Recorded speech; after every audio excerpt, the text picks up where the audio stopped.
All right. I think we've got stuff running, things going. We'll give everyone a moment or two to join. Maybe a smaller group for us for the time being, but that's fine. This is going to be a solid run. I'm excited for this one because we have thanks to Jack last week, and again, Jack, thank you, and Ken for doing this. We did a review of a handful of texts that are, we'll say, foundational, I think is a cute way of saying, for this section. And we'll be able to have a larger chat around the whole thing, which is good, I think. So we'll find out. We'll give everyone a moment or two to join. Overcome your downfall. You okay, Remka?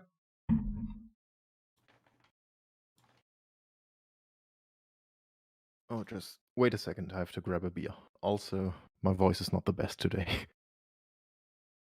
That's okay. To me. I think none of us are sounding wonderful.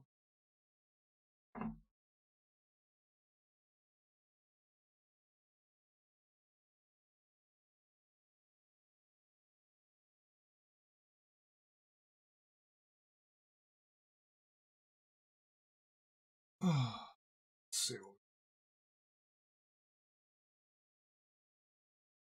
All right. Well, this may be the group. That's fine. We're going to go ahead and kick in because this is a hell of a section, to say the least, and I want to make sure that we get a chance to have a real good discussion around it,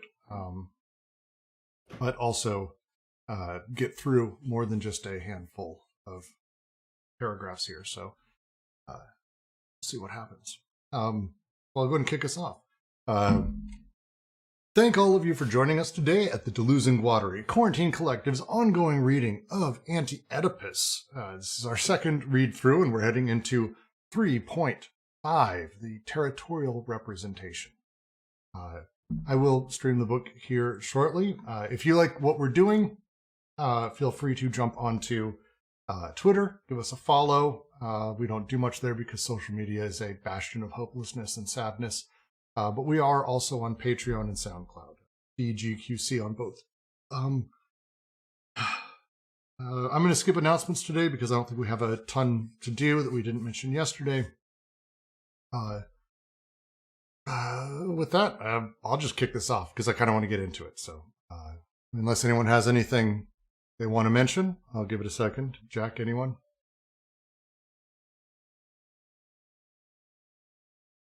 All right. I'll begin. Well, representation is always a social and psychic repression of desiring production. It should be borne in mind that this repression is exercised in very diverse ways, according to the social formation considered. The system of representation comprises three elements that vary in depth: the repressed representative, the repressing representation, and the displaced represented. But the agents that come to carry them into effect are themselves variable. There are migrations in the system. We see no reason for believing in the universality of one and the same apparatus of socio-cultural repression.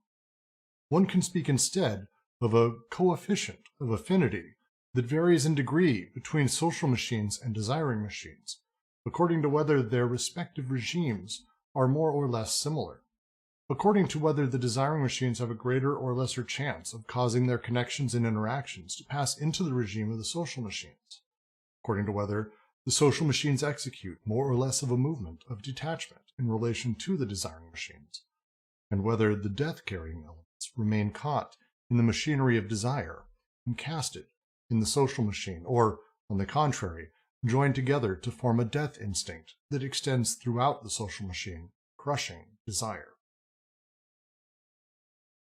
It's a very simple opening paragraph going back through the repressing representative that they've described in Oedipus. Again, one of the things that they often do throughout this, it's their use of schizo, for example, is breaking down the process of creation of a single element. Let's talk through Oedipus, for example. They discuss how Oedipus forms, how Oedipus works, how Oedipus creates a desire or traps it, is a better phrasing for it, and how it operates. But they're not saying that Oedipus is the only one that does that. They're saying this is a process that representation uses to trap desire. And if we're able to understand how it works with Oedipus, we can step back a little bit and say, well, what about these other bits of representation? And the answer is all of them, I think is how I would phrase that. Is that a pretty decent way to put it, Jack?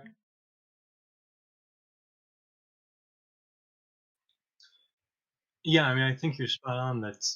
They're starting to explain a little bit more clearly how the syntheses are used in the representation because, and I went back to our last discussion. I posted some of the stuff we talked about that I'll read momentarily, but I felt that they were really more into like the fourth and fifth paralogisms more deeply than the other three. And here they're going into distribution and detachment, right?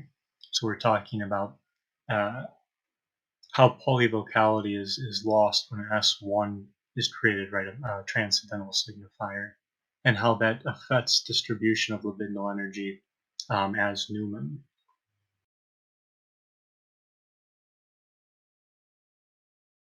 Yep. Any questions on this opening bit? Because it's an early volley as we're about to sort of break down a great deal of this representation and how it functions. So it's important as we go through. If anyone has a question, that includes those of you who are sitting on YouTube. I'm watching the chat there. We're open to questions if anyone has any right now, because this is not an easy thing to say. Again, anyone who says, oh, Deleuze and Guattari just mean that the repression creates desire. No, that's not what they mean at all.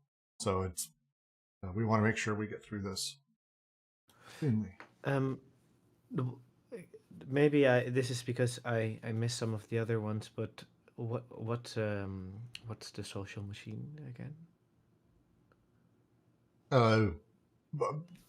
The social machine, I'm not sure I would say. The social machines as opposed to desiring machines? Yeah, desiring machines, think about it almost as meta levels of complexity. So a social machine is the second regime, and they talk about this in the previous section. Desiring machines are the things that basically form and produce the subject, and they are desire. If you think about it as a giant assembly line, desire and desiring machines produce desire, create desire, move it along, keep pushing it forward, and create the subject, you, and all of us, and a whole bunch of different things.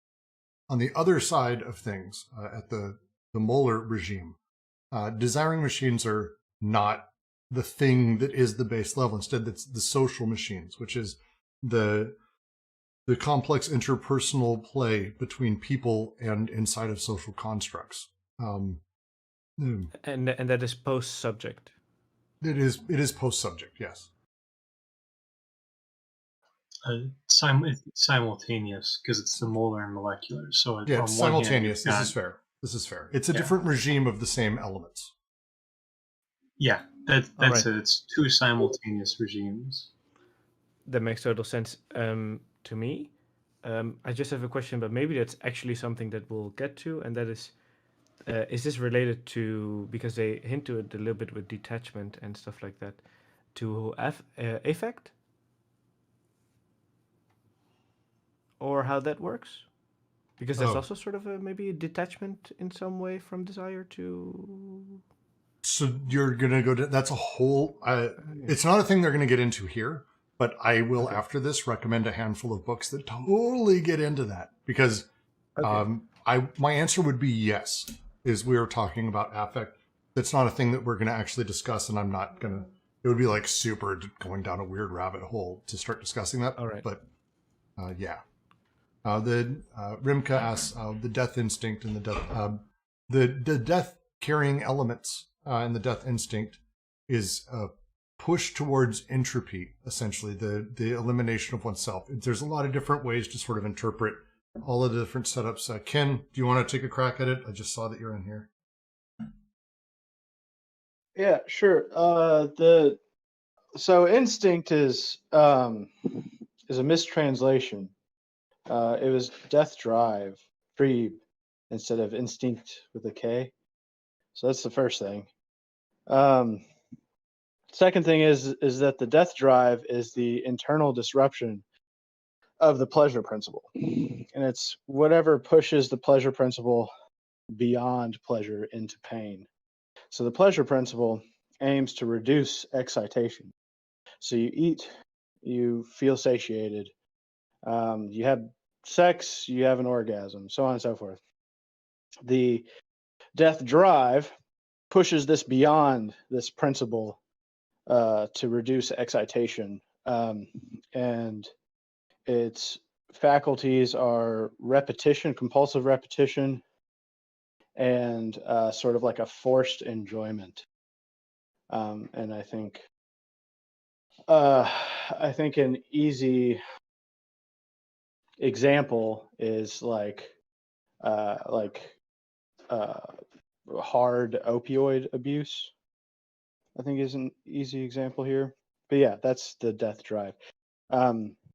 In insofar as we're talking about it now, Freud at the end of Beyond the Pleasure Principle started to go in this direction, but he still was unsure whether there was a distinction, whether there was a duality of the drives, a life drive and death drive, or if it's one thing with an internal disruption. And that's where Lacan goes to, and then Deleuze takes up the mantle and I guess changes it a little. But Lacan ends up saying all drives are virtually death drives, and that they repeat and pushed to their extreme, they ultimately aim at destruction. I hope And that was helpful. Yeah, it's to say with Lacan, because I think generally speaking, a lot of their reference, because it's going to be from Guattari, is going to be a Lacanian sort of tradition. Your description's great. The subject in repetition, the push towards almost nostalgia and the repetition of the thing I've enjoyed, that drive, I think, is what they tend to refer to directly, like more or less. Is that fair, Ken? Yeah, nostalgia is a good point. So they talk about germinal flows here somewhere, and I don't quite know what they mean by that, but that's reminds me of the kind of nostalgia that they're talking about, this primary narcissism, going back to the state of undivided wholeness or whatever. But Lacan does the whole thing that never existed in the first place. But yeah, So, nostalgia. yeah, I want to clarify. You're saying that the Lacan replaces the pleasure principle with the death drive, with the idea of what the Yeah, he suggested the death drive, Thanatos, is the internal disruption of the pleasure principle. So the pleasure principle has its own failing mechanism inside of it.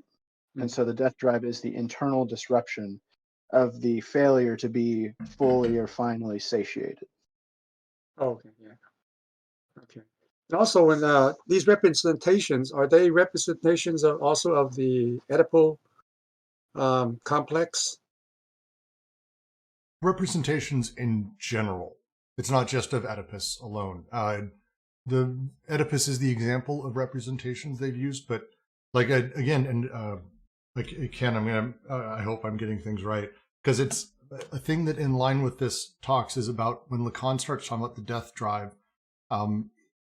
One of the things he gets at that I think Guattari really ran with, and I really appreciate, I've always liked from Lacan, is that to him, the fundamental nature of the symbolic order is repetition and is the death drive, that it's not necessarily bound up in us biologically, which is what Freud, or people say Freud was trying to get at.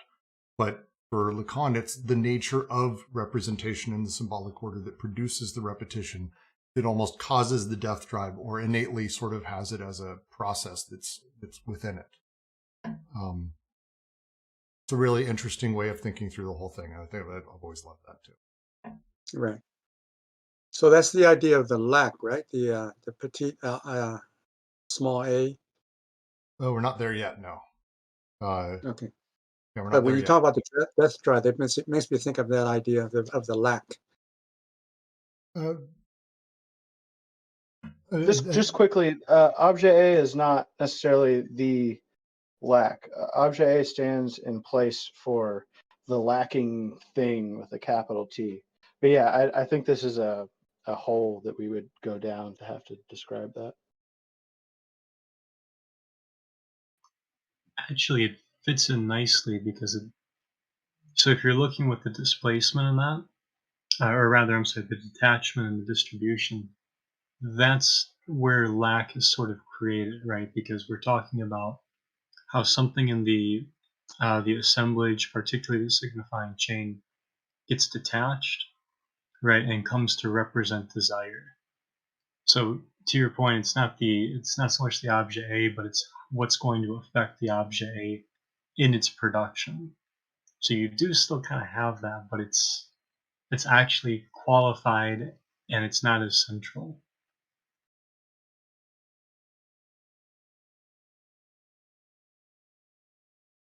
But I want to make one more point too, because Brooks, you're spot on when you say it's not exactly Oedipus, right? Because at this point, Oedipus is in a different construction. So I just wanted to bring up these three terms from our last discussions. Deleuze and Guattari opening up with them. You've got the repressing representation, which is what performs the repression, which in this socius is going to be incest. You've got the repressed representative, that which the repression comes to bear upon actually, which is going to be your germinal influx, which is page 184 actually, where I'm grabbing that. And then you've got the displaced representative, the displaced represented, which gives a falsified image meant to trap desire, which I believe they're qualifying as, I believe that's Oedipus in this one. Very much. So it's them saying, and as they talk through it, Oedipus is produced, and that's been their argument for some time now, is that Oedipus is produced, that we need to understand how Oedipus is made, but it's not that Oedipus is like a thing or a unique thing. Oedipus is one of the ways that representation rears its head, but here is how it's produced, and that's kind of this territorial representation, is us getting into that and having that larger discussion. I do want to move, unless Jack, you've got a final thing, I do want to move to the next last bit here. Yeah, just to draw a conclusion off that. So what that means then is Oedipus here, like you're saying, is constructed, and it's constructed as the displaced representative, whereas as we go through the socii, Oedipus will actually change gears and work as the repressed representative, and later the repressing representation. So Oedipus is not, it does different things in its relationship with repression through the socii. And that's all I've got. And do be ready. I'm already ready that this is not going to be a one reading chapter. This was 4 readings for us to get through last time. I expect us to get through it faster this time, but please ask questions as we go, because this is where a lot of the shit we've been reading for the last 3.4 sections. This is the culmination of a lot of this. So please ask questions. Don't hesitate. But I am going to move to the next paragraph. The principal factor in each of these respects is the type or genus of social inscription, its alphabet, its characteristics. The inscription on the socius is in fact the agent of a secondary psychic repression, or repression in the proper sense of the term, that is necessarily situated in relation to the desiring inscription of the body without organs. And in relation to the primary repression, the latter already performs in the domain of desire, a relation that is essentially variable. There is always social repression, but the apparatus of repression varies, depending in particular on what plays the role of the representative on which the repression is brought to bear. In this sense, it is possible that the primitive codes, at the moment they are acting on the flows of desire with a maximum of vigilance and extension, binding them in a system of cruelty, maintain an infinitely greater affinity with desiring machines than does the capitalist axiomatic, which nonetheless liberates the discoded flows. This is because, in the primitive socius, desire is not yet trapped, not yet introduced into a set of impasses. The flows have lost none of their polyvocity, and the simple represented in representation has not yet taken the place of the representative. In order to evaluate in every instance the nature of the apparatus and its effects on desiring production, we It is therefore necessary to take into account not only the elements of representation as they are organized in depth, but the manner in which representation itself is organized at the surface, on the inscription surface of the socius. We will get to system of cruelty, so don't worry about asking about that. That's for sure coming up in a bit. Where do we start?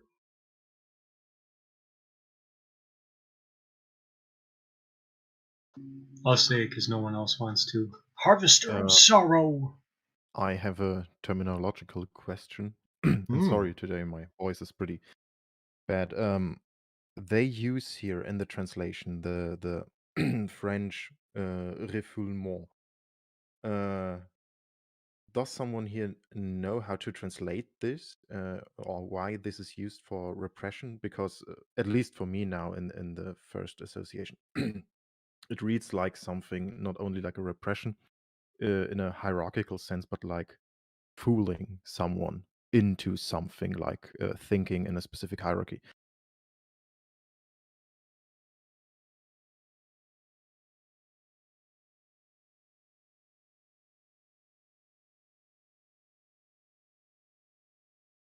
I don't know French, and I won't pretend to. And I'm not even sure necessarily it carries over cleanly, because I think we had this discussion last time, I remember, generally. But I'll wait and see if anyone else, because I know we have one or two French speakers here. Maybe they have something different to say. So there's a comparison between the I'm not sure. Sorry, I'm not sure I understand exactly what you mean.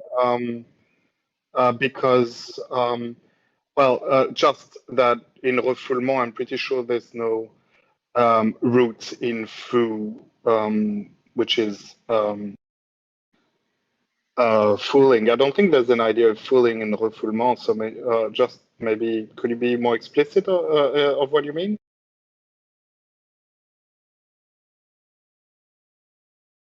Well, my question was just if there is maybe more of a meaning to it than just repression, because it is pointed out here in this manner. Like when they talk about regimes, it is not translated as well, but the French word is also printed because the term regime in French has a way bigger history and spectrum of connotations than for example, in English and in German. So I can say from the last time we went through this, and please, Michael, I would love if you correct anything I'm about to say, because we had a long discussion about their use of refoulement. The way we need to be thinking about, in general, desire is flows. That's how they're talking about it over and over and over. Flows of desire as things. Refoulement, I don't have a better way of describing it.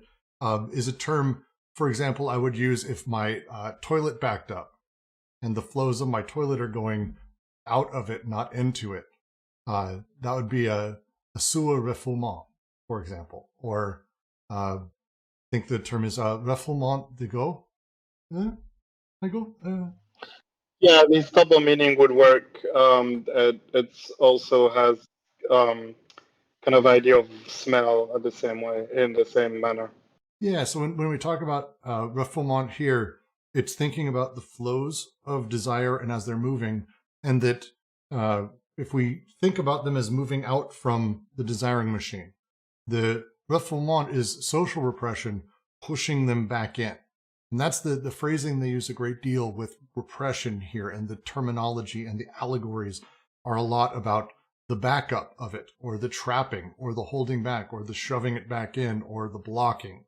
And so refoulement, repression in English is probably a decent word to use for a translation for that, because they're speaking a lot more poetically.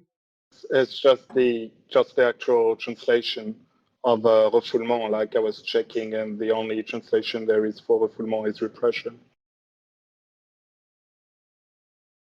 So I think there's that double meaning that they're probably using there, because Deleuze loves that kind of shit.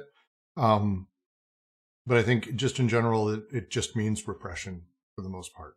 But there's like another edge to it.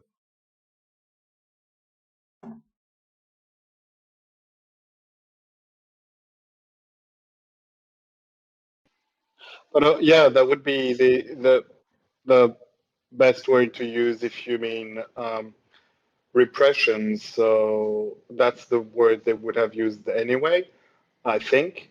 I'm not sure.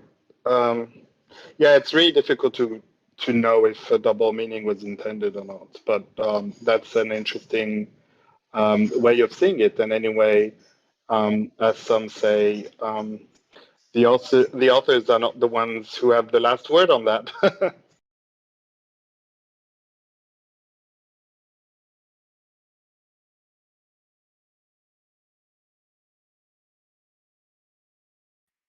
I like your point about circulation, both of you, because as we saw with their use of something of a universal language, right? The Leibnizian thing, the zero or the negatives and the pluses. That's really it, right? Is they're talking about how flows are opened up and restricted in their passages, right?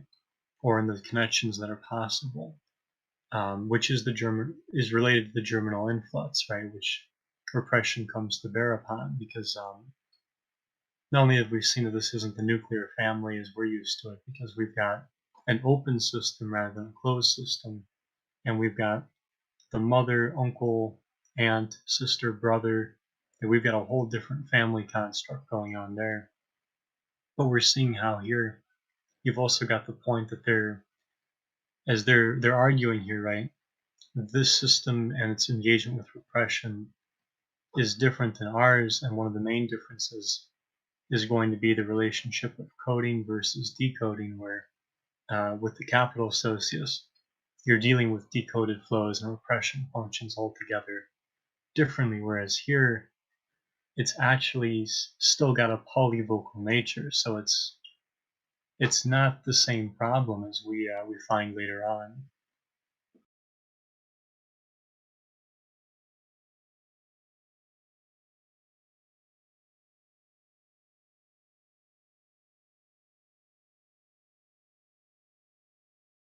Well, he goes on. The second half of this paragraph dives into the way that they're talking about how this repression sort of operates differently. And a lot of it is going to be based on the socius and the way that the representation works.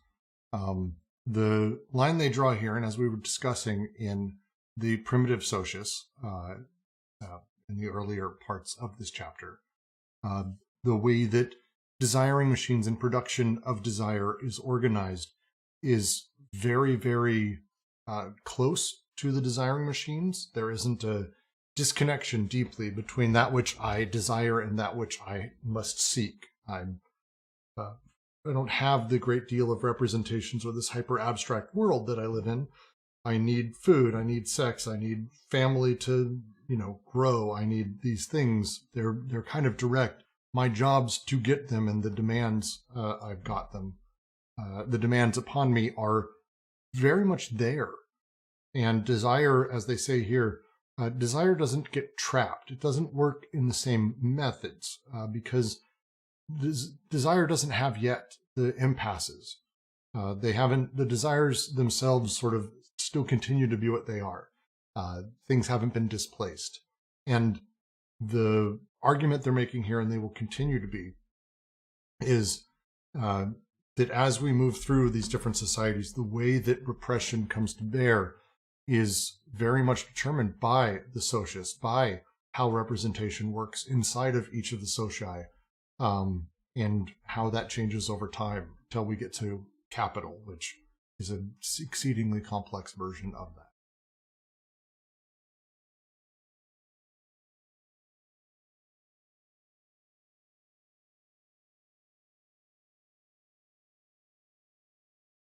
It's also interesting to point out that they explicitly say here that there's always social repression. So every aspect of the social is connected to this repressing form of the representation.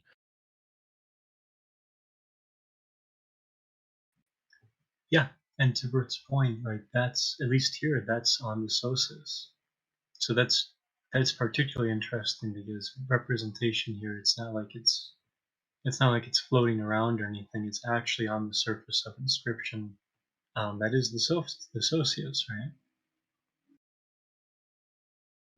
Yes, it is. And to that point, I'm going to continue. Society is not exchangist. The socius is inscriptive, not exchanging but marking bodies, which are part of the earth. We have seen that the regime of debt directly resulted from this savage inscription, for debt is the unit of alliance, and alliance is representation itself.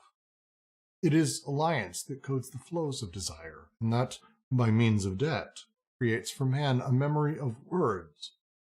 It is alliance that represses the great, intense, mute, filiative memory, the germinal influx as the representative of the non-coded flows of desire capable of submerging everything. It is debt that articulates the alliances with the filiations that have become extended in order to form and to forge a system in extension, representation, based on the repression of nocturnal intensities. The alliance debt answers to what Nietzsche described as humanity's prehistoric labor, the use of the cruelest mnemotechnics in naked flesh to impose a memory of words founded on the ancient biocosmic memory. That is why it is so important to see debt as a direct consequence of the primitive inscription process, instead of making it, and the inscriptions themselves, into an indirect means of universal exchange.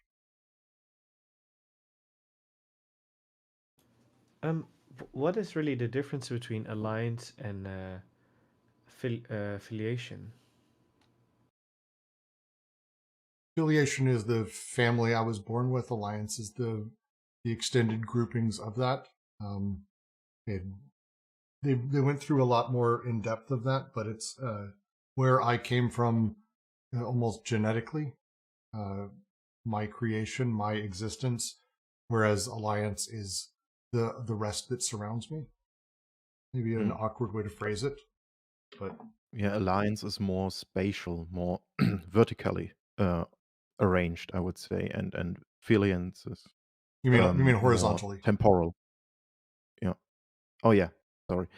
And that's interesting because when we talk about these alliances, it's like you subscribe to a form of preset order that is not yet changing or not and doesn't pay attention to how it was generated, so to speak. And maybe to get more concrete here, it reminds me when they say the socius is inscriptive, marking bodies. It's like this constant revolutions in controlling and yeah, how do you say it, and enforce new ways of restriction on people in the state. For example, in England, when they introduced the postal system, and every person before that never had something like a number for their house, or there were no direct street names, but they created in England in that time a very complex system, like today's maps of streets, with every street has its its singular name. Every house has its specific number, so you can not only point to a person by their name, but to their number in a specific system. So they get just represented in this system. Without even paying attention to every other aspect of their life, how much they are paid, and all this other stuff that is not inherent to this system.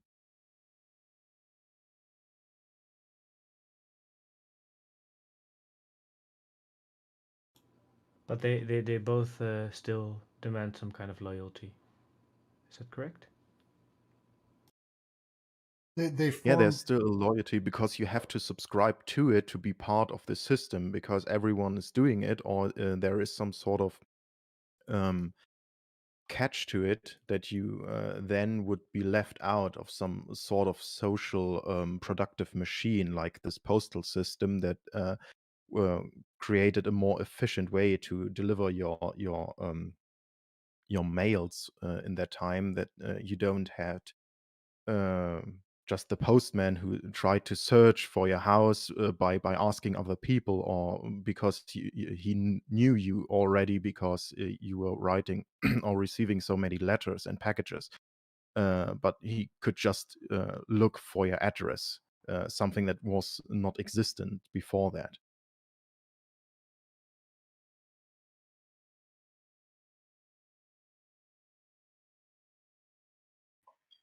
Yeah, I think we've got to contextualize it because,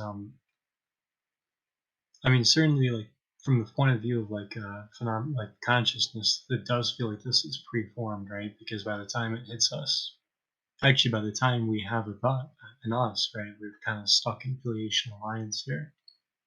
But this is, as I see it, filiation alliance are sort of the grid, an x-axis and a y-axis that are part of the distribution. So when the body, well, I guess the socius, when the socius is distributing Newman, and the connections are being fallen back upon when the surplus value of code is going to be produced for later consumption, and those subjectivities or the affects produced thereby. This is all going to be mediated through this, basically through a grid of filiation alliance, right? Where on the one hand, or on your rise axis, you've got administration and hierarchy.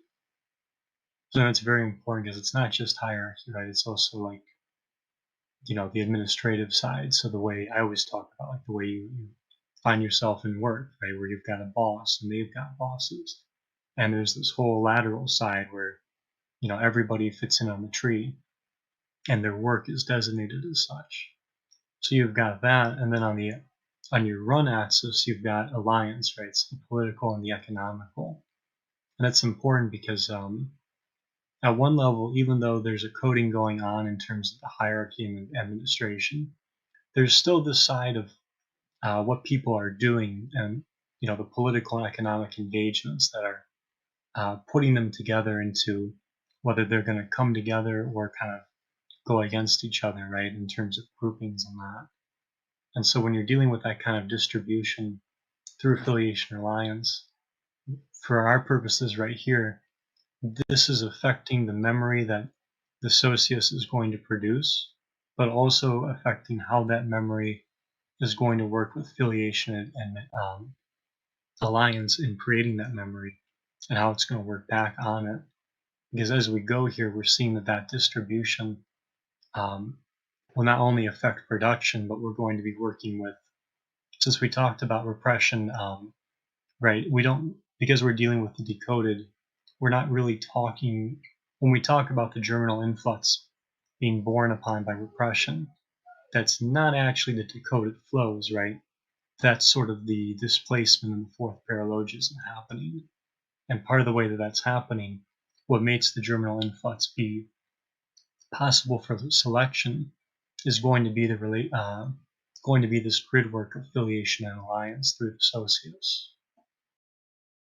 And just to mention, the germinal influx specifically is, if we think about the layers of things pass through, germinal influx is the sort of place where individuated bodies are born, whether they be social or, personal, whatever it may be. It's the germinal influx is that essence. It's where the full bodies are born from. Does this correspond to the genetic, the static genesis we read in Logic of Sense? This might be the first stage of that process, or yes. No, you're like. Thank you, JK, because my brain I'm trying my best not to bring up Logic of Sense, but in Logic of Sense, as JK just mentioned, we're doing a reading right now on the static ontological genesis, which is Deleuze's understanding of how sense and nonsense produce individuated bodies and concepts. That is literally this. It's the identical thing and operates very much the same way. Ask me that again in a week as we kind of go through this, but 100% that's where this comes from. This is a Deleuzian concept from that. Right. just in different language and terminology. Yes, a little bit more refined, I think, here, because as you'll see, the genesis of what creates them isn't, purely through language and those essences. He's got a materialist conception of how that transcendental field may operate, which is a little different than the way he was going through it before. But yeah, it's just more refined. Otherwise, quite ideal. Yeah, but the dynamic genesis will be, a next stage higher than this one. I mean, we'll have to see. Yeah, because we're going to be talking about next week the ontological genesis of the logical genesis, which I think is the genesis of representation. Okay. Which I think is more on the social side. These books are colliding for us in a very happy way, I guess would be how I'd put it. So yes, everyone should join our Logic of Sense reading for sure. The other half of this, though, I want to make sure we get to is, and they're going to be discussing it in a second and getting deep, so I'm not going to super go deep into it, but it's the discussion about debt here, that society is not exchangist, which this took me the first time through a lot to get through. So if anyone's having trouble with it, please don't feel ashamed. I did. I still kind of do a little bit. But it's the way to be thinking about this is that debt is the base. It's not the free association of people, or that it's exchangist and people work together in order to, oh, I need food. Well, here's food. Oh, good. Well, I have this, and we exchange. Instead, as they say here very cleanly, the actual scarification into flesh, which I'll be getting into, the cruelest mnemotechnics in naked flesh, impose the memory of words, the debt that is created on this, and the debt that is recorded in this primitive inscription process, make it the indirect means of universal exchange. We're going to be getting into that in the next paragraph, but it's probably super important to make that transition as they're talking through this, that it's not just that we're a society and we exchange. That there's a lot more happening here, a lot.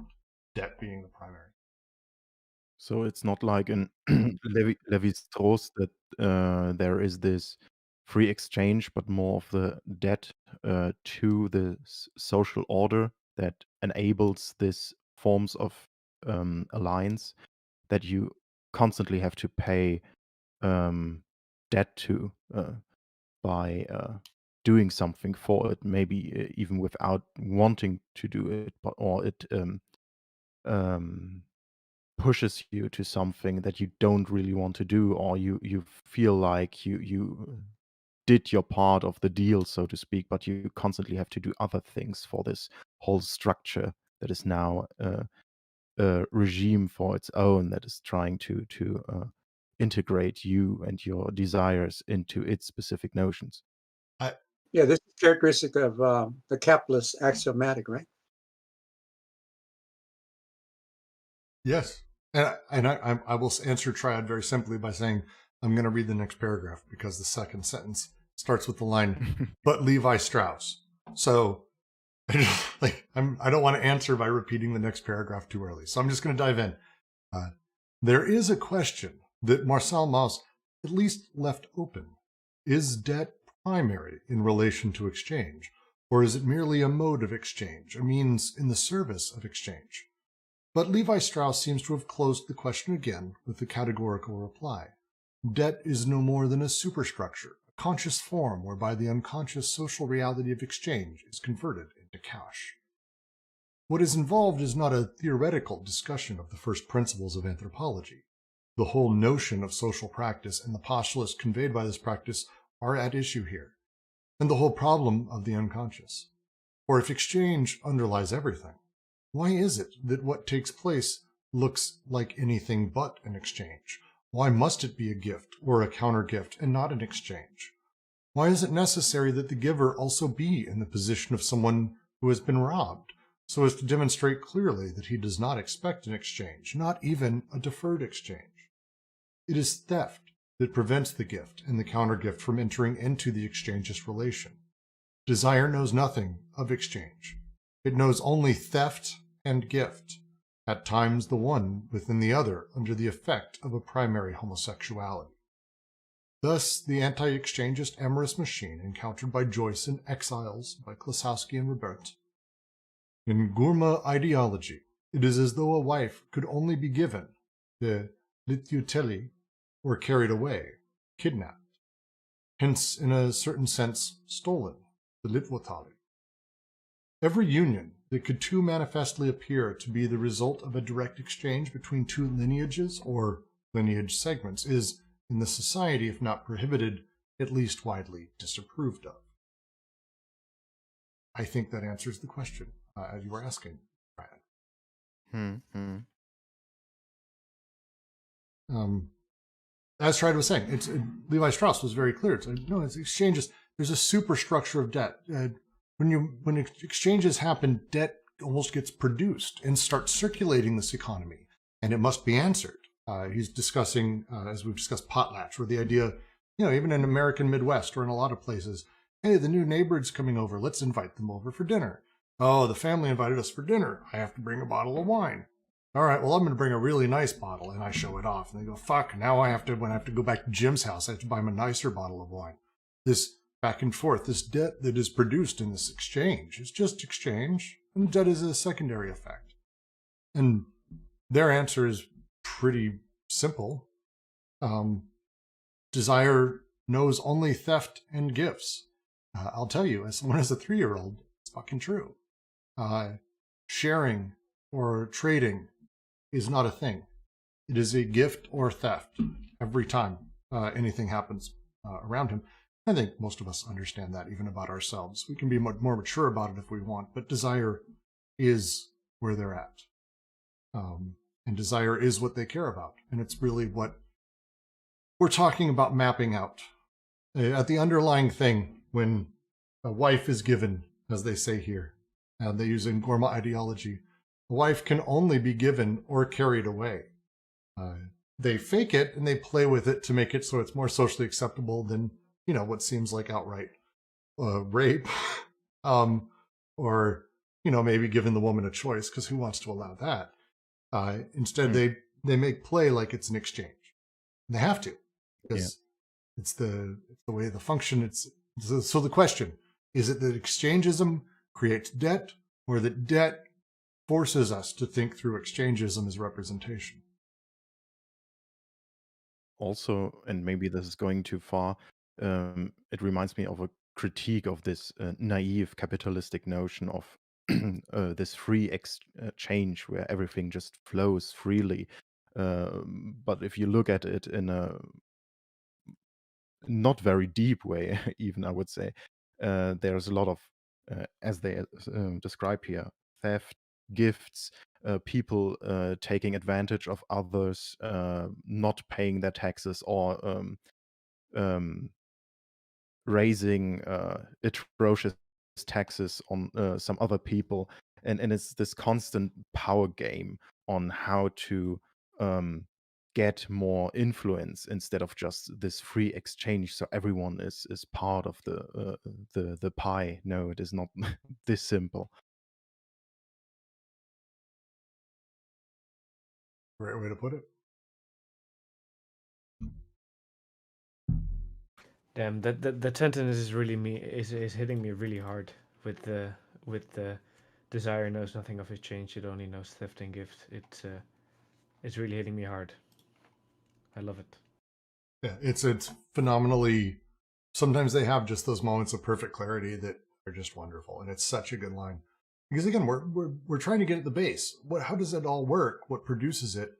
And if desire only knows it has the thing like gift or theft, I just dig the shit out of that. I love it, and So you're is gonna it love it a lot more. that, Please. he's saying that this is a natural characteristic of all even primitive societies, and it's not unique in a capitalist system? Could you repeat that? Yeah, I mean, is he saying that this is like a primordial notion of that in any kind of society, outside the capitalist axiomatic, that is there is this kind of debt, in those kind of societies, where desire is, Let, is the basis of it. throw out societies, and let's set societies aside. The question is, almost in a vacuum, does desire understand exchange? Because again, their entire conception at a basic level is that desiring machines, this base sort of transcendental layer, which makes up everything, very tiny bits of partial machines connecting and disconnecting, kind of, that produce the world that we know. Desire is the thing that pushes through, like the flows that make it. Does desire understand exchange? And they're going to be getting deeply into the answer that they say, which is no.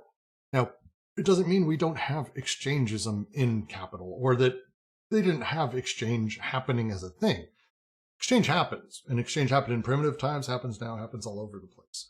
But the question is that the base reason that a thing happens, or is it a thing that we manufacture on top of desire in order to make it palatable or to place it within social constructs? That's the bigger question, and that's the thing they're about to be getting deeply into. Because I don't want to try to give too much of a preview, but whatever society we happen to be in, if at the base level desire is okay with exchangism and totally grasps it, then there are knock-on effects in terms of what is produced, how it's produced, and how things function. If it's debt actually underneath everything that desire works as, that things are theft or gifts, that has significant knock-on effects. And I want to read the next paragraph because it's also more of an answer to that, JK. So I'm going to dive into that. Okay. Will it be said that if desire knows nothing of exchange, it is because exchange is desire's unconscious? Will this be explained by the exigencies of generalized exchange? Or what entitles one to declare that shares of debt are secondary compared with a totality that is more real? Yet exchange is known, well known in the primitive socius, but as that which must be exorcised, incasted, severely restricted, so that no corresponding value can develop as an exchange value that would introduce the nightmare of a commodity economy. The primitive market operates through bargaining rather than by fixing an equivalent that would lead to a decoding of flows and a collapse of the mode of inscription on the socius. We are brought back to our point of departure. The fact that exchange is inhibited and exorcised by no means attests to its primary reality, but demonstrates, on the contrary, that the essential process is not exchanging, but inscribing or marking. And when exchange is made into an unconscious reality, structural rights are invoked in vain, along with the necessary inadequation of attitudes and ideologies in relation to the structure. For one does nothing more than hypostatize the principles of an exchangeist psychology to account for institutions that, on the other hand, are recognized to be non-exchangeist. Above all, what is made of the unconscious itself, if not its explicit reduction to an empty form, from which desire itself is absent and expelled? Such a form can serve to define a preconscious, but certainly not the unconscious. For if it is true that the unconscious has no material or content, this is assuredly not because it is an empty form, but rather because it is always and already a functioning machine, a desiring machine, and not an anorexic structure. As the desiring machines form and create subjectivity of any sort, whatever socius, the underlying question ultimately is, if it's exchangist, then the underlying sort of unconscious of how these things operate means that the unconscious is aware of equality of things and what a thing is worth and is able to gauge that and value that. If instead it's debt, it means it's about marking. It's I gave a thing away, that's a strike. I got a thing, that's another strike. It's a marking on me as a memory of these things that happen. It's debt recorded over time. This change is something that we can actually see as we look through, especially in the primitive, and they discussed through this, the way that the primitive societies basically did everything they could in order to ensure that debt doesn't get carried on, that the nature of exchangism is something that is deeply regulated, granted by social machines and not through an explicit code of laws. But we have an explicit code of laws today, so you could say that, like, you're fairly clear that exchangism is something we have to very, very deeply contain. Debt, not so much. So it's an interesting, again, switch on the whole thing. This is my grasp. Jack, Ken, try if anyone wants to jump in.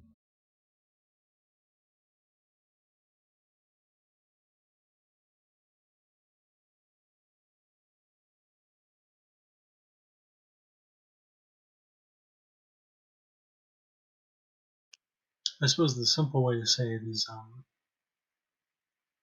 so there's no exchangism because there's there's no universal equivalent, right? So this is straight out of Das Kapital Volume 1 and Value Form D. Here we have maybe a sense of bargaining, yeah, but since there's no universal equivalent, if you want to work in the value forms, Value Form D is not possible here. And this is why it's also a little weird, because it's not necessarily so that there's a fixed thing, like in Value Form D, where it happens to be capital, or rather money.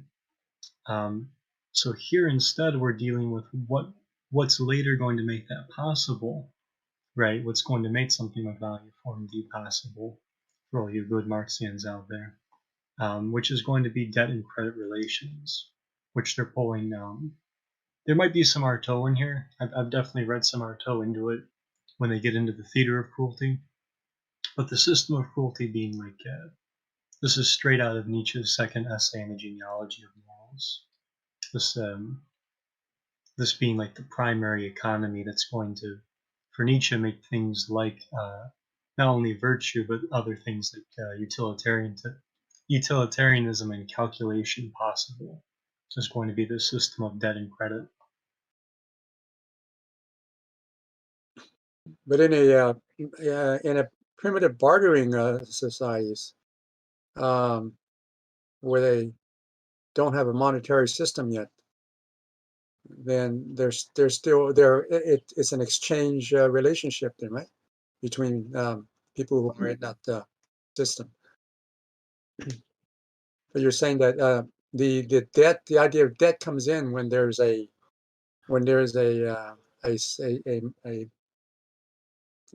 monetary system set up with codes and so forth, that this idea of debt comes into being, right? It's sort of like the difference between codification and decodification, the latter of which we don't really have in the primitive, because that's exactly what the socius is preventing through representation. It's preventing decoding. So where they write, yet exchange is well known in the primitive socius, but as that which must be exercised, incasted, severely restricted, so that no corresponding value can develop as an exchange value that would introduce the nightmare of a commodity economy. So this is what Brooks means. Basically, what's being repressed here, at some level, perhaps not the only thing being repressed, but some level what's being repressed is exchangism. They go on to write, the primitive market operates through bargaining rather than by fixing an equivalent that would lead to a decoding of flows and a collapse of the mode of inscription on the socius. So that to me is where your primary difference is that in capitalism you're going to have the socius capable of decoding, whereas in the primitive we're pretty much talking about coding and non-coded flows, not decoded but non-coded. And I'll leave it to, I know you had something, and Ken, you were trying to say something too. I yielded the chair. Well, it seems, maybe I've got it wrong. It seems like there's still debt in the primitive. Insofar as, is the potlatch considered part of the primitive? There's still debt. Like debt's still a thing in the primitive. I don't think Jack was saying there's no debt. Not debt as we may know it in a representational sense, but there is still recording done on the socius that determines who needs to do what when, but it's a debt system and not an exchangist system that does this at a base level. Yeah, it's all debt, right? Because that's Nietzsche's thing. Is you don't even have what makes calculation possible in the first place is going to be the system of debt and credit, right? So before you even get to value form D, where you have exchangism, right? You're going to have prior to that, and what will make that possible will be your debt and credit. Yeah. So obviously Nietzsche and Deleuze and Guattari are good financial officers, right? CFOs of their companies.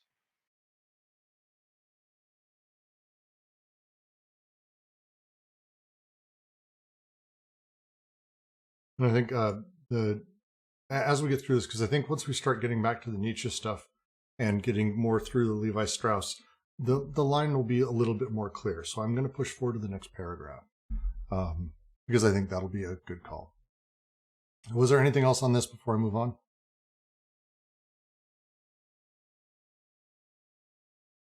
All right.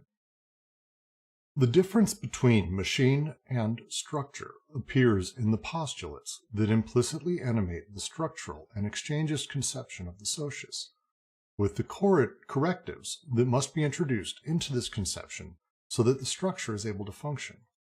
First of all, when considering kinship structures, it is difficult not to proceed as though the alliances derived from the lines of filiation and their relationships, although the lateral alliances and the blocks of debt condition the extended filiations in the system in extension and not the opposite. Secondly, there is a tendency to make the system in extension into a logical combinative arrangement, instead of taking it for what it is, a physical system where intensities are distributed, where some cancel out and block a current, where others cause the current to circulate, etc.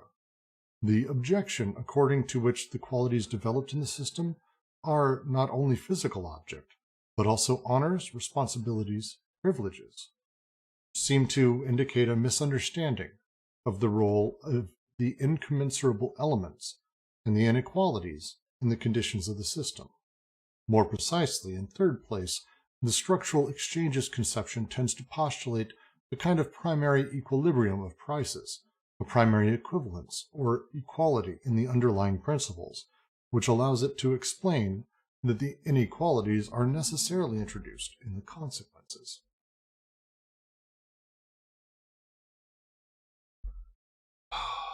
So much.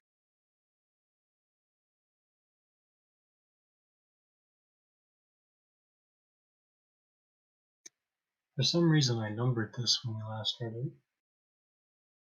Well, it's because there's 3 points. The first is the nature of us looking at kinship structures, making the assumption that we do them based on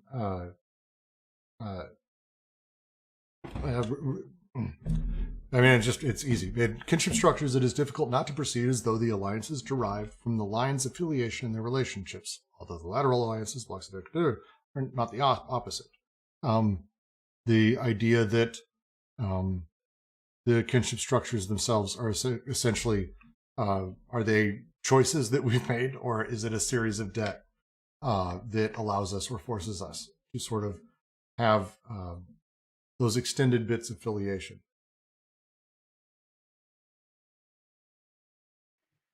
Yeah, it should, as I understand it, they should work together, because the big thing, I think, is that it's not necessarily that one is derived from the other, but that they work together in the same way that the BWO would put the paranoiac and the schizophrenic in service of creating that surplus value of code, right? So the alliant and the filiative function in a similar capacity. Yep. The second, there's a tendency to make the system in extension into a logical combinative arrangement instead of taking it for what it is. A physical system where intensities are distributed and some cancel out and block a current, blah, blah. The idea of with an exchangeist system, you tend to think of the structure of it rather than its sort of hypermachinic electrical properties. I give a thing, someone gives a thing to me. We've got this larger logical arrangement that the whole thing is set up as. But maybe no, let's step back and think through how debt stops this, encourages that, and is actually more of a circuitry that passes through the entire thing, the mechanical that they're talking about here, the machine of the whole thing. It's a great way of phrasing it. The objection according to which the qualities developed in the system are not only physical objects, but also honors, responsibilities, and privileges seems to indicate a misunderstanding of the role of the incommensurable elements and the inequalities in the conditions of the system. It's not just the thing we're exchanging. It's not just the stuff we're giving, that there is a larger network of choices and things that are happening that all of these things work on and imply on and force on or block or push. An easy example would be, if anyone here has ever worked in a corporation and it's the boss's birthday, is there a such thing as just giving your boss a present? That's not how that fucking works, and we all know it. Like, there's more than just that. It's not just exchangist or just simple or that. There's a lot of things that happen, and it's not just this very logical, combinative arrangement.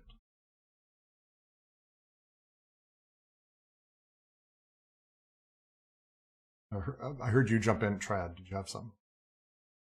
Oh no, you just triggered my big corporate PTSD after I had a practicum in a big corporate here in Germany for some months. It's the same thing, yeah. It's the same thing. And then that Was last it Deutsche Bank? No, it was Deutsche Bahn.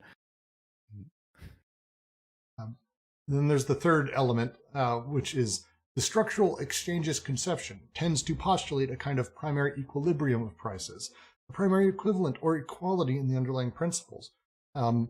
I hope I don't have to tell anyone here that the idea that the invisible hand of the market is bullshit is bullshit. I'm just like, I hope I don't have to go into that here. This idea that, oh no, things are, yes, oh, things are worth what they're worth to different people, and it's all the same. There's a ledger kept by God. He puts it in his closet and he writes, yes, corn is worth these many tomatoes. Like, please say I don't have to go through that. It's that invisible hand theory is this final line, which I love. The invisible hand allows it to explain that the inequalities are necessarily introduced in the consequences.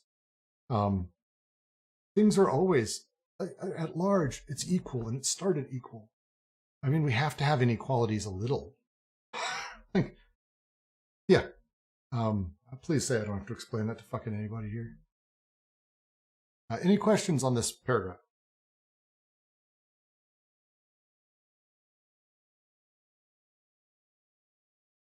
All right. I'll move to the next one. More Levi Strauss. Nothing is more significant in this regard than the controversy between Levi Strauss and Leach concerning the Kachin marriage system. Invoking a conflict between the egalitarian conditions of generalized exchange and its aristocratic consequences, Levi Strauss acts as though he thought the system were in a state of equilibrium. However, the problem is altogether different. It is a question of knowing if the disequilibrium is pathological and a manifestation of consequences, as Levi Strauss maintains, or functional and fundamental, as Leach argues. Is the instability derived in relation to an ideal of exchange, or is it already given in the preconditions, included in the heterogeneity of the terms that compose the prestations and counterprestations?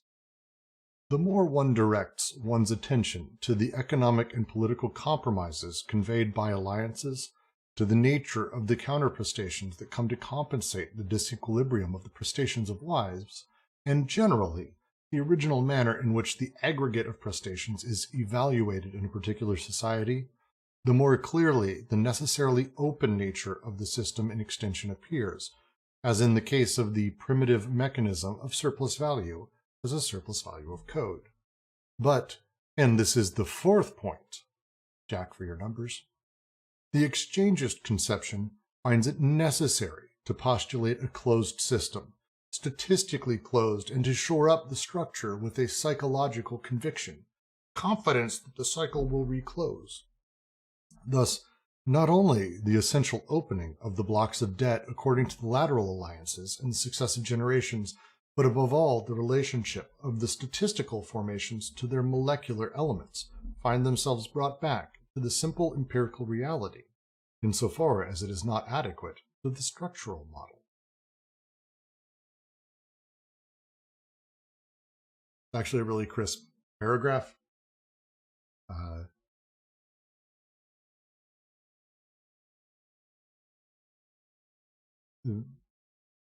These systems of exchange or societies are open.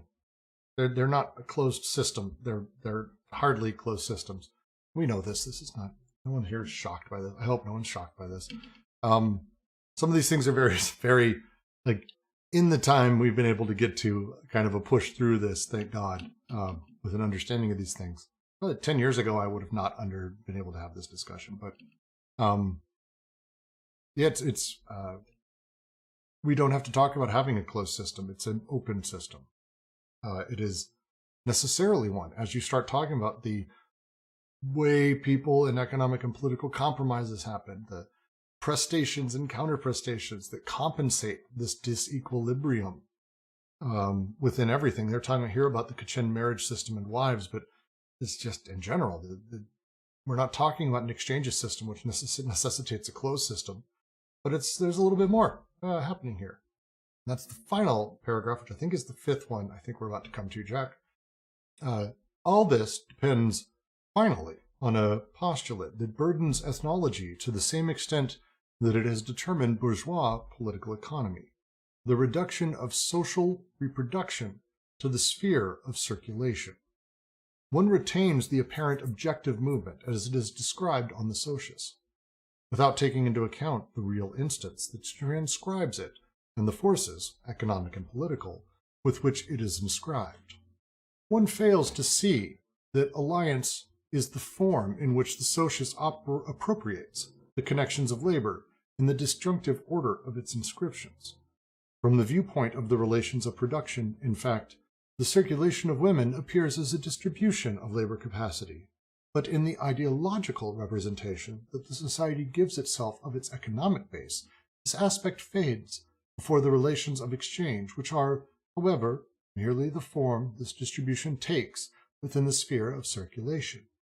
By isolating the moment of circulation in the reproduction process, ethnology ratifies this representation, end quote, and grants bourgeois economy its whole colonial extension. In this sense, the essential thing seemed to us to be not exchange and circulation, which closely depend on the requirements of inscription, but inscription itself, with its imprint of fire, its alphabet inscribed in bodies, and its blocks of debts.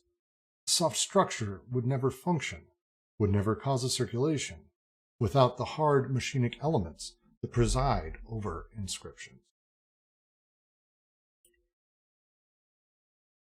We will be getting to what inscriptions mean here, but that is the fifth and final of the postulates that, I mean, ultimately, again,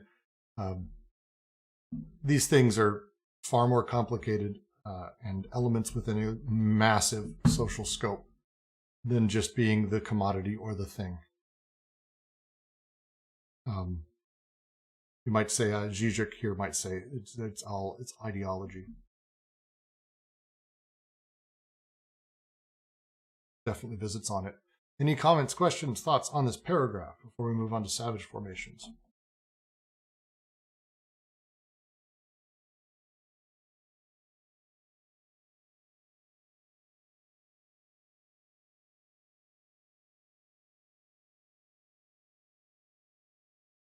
I'm going to take that as a no.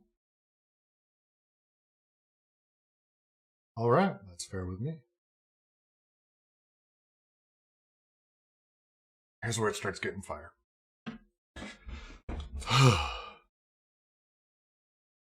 Savage formations are oral, are vocal, but not because they lack a graphic system. A dance on the earth, a drawing on a wall, a mark on the body are a graphic system, a geographism, a geography. These formations are oral precisely because they possess a graphic system that is independent of the voice, a system that is not aligned on the voice and not subordinate to it, but connected to it, coordinated in an organization that is radiating, as it were, and multidimensional. And it must be said that this graphic system is linear writing's contrary. Civilization ceased being oral only through losing the independence and the particular dimensions of the graphic system. By aligning itself on the voice, graphism supplants the voice and induces a fictitious voice. André Leroy-Gourhan has admirably described these two heterogeneous poles of the savage inscription process, or territorial representation, the couple voice audition and hand graphics. How does such a machine work? Or it does work. The voice is like a voice of alliance, to which, on the side of the extended filiation, a graphics is coordinated that bears no resemblance. The calabash of the extension is placed on the body of the young woman, furnished by the husband's lineage. The calabash serves as a conductor for the voice of the alliance. But the graphism must be traced by a member of the young woman's clan. The articulation of the two elements takes place on the body itself and constitutes the sign, which is not a resemblance or imitation, nor an effect of a signifier, but rather a position and a production of desire. Quote, in order for the young woman's transformation to be fully effective, a direct contact must take place between her stomach on the one hand and the calabash and the signs inscribed on her on the other hand. The young woman must become physically saturated with the signs of procreation, and she must incorporate them. The young women are never taught the meaning of the ideograms during their initiation. The sign acts through its inscription on the body. The inscription of a mark on the body does not merely possess a message value here, but is an instrument of an action that acts on the body itself. The signs command the things they signify, and far from being a mere imitator, the artisan of the signs accomplishes a work that calls to mind the divine creation.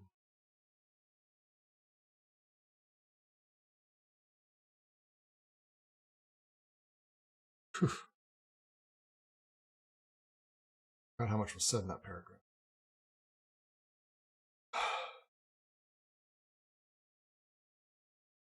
Bullshit. Does this mean modern tribal tattoos aren't cringe? Nope. Nope. Nope. Does not mean that.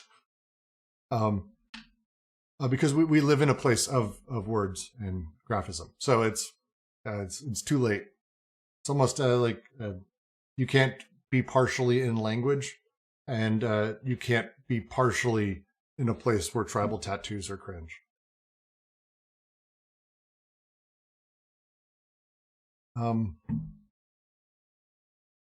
Okay, this is going to become a very, very important element as we move forward, because as we're talking about the etching on the body, very, very specifically, we're talking about tattoos. We're going to be talking about scarification, which is not uncommon in Aboriginal societies. A lot of different ways that these things get recorded, inscribed on the body. The mark on the body itself, though we have to think through here, and it's very specific, this is not aligned on a voice. We think of, because we live in a place of language, we see symbols and we think words, and we attach them to words. We give them larger meaning that we actually apply to directly.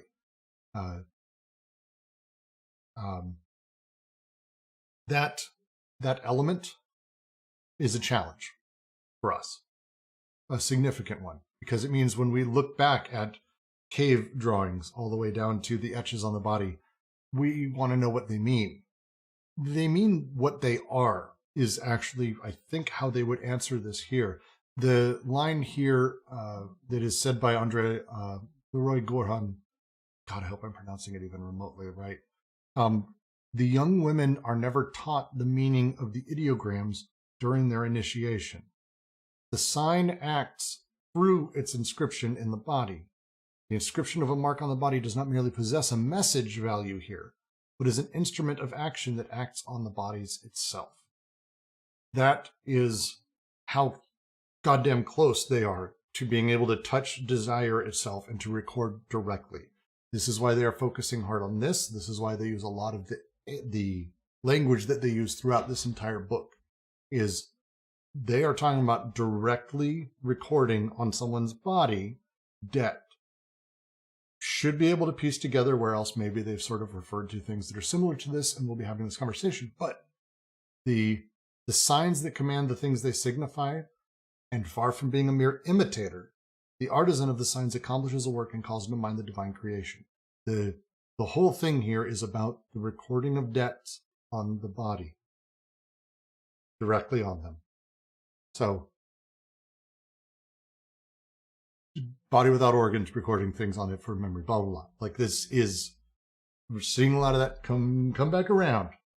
I hope I'm not nuts for saying that, or people are not understanding, but we're coming right back around to this. But how do these things get recorded and how does it work over time?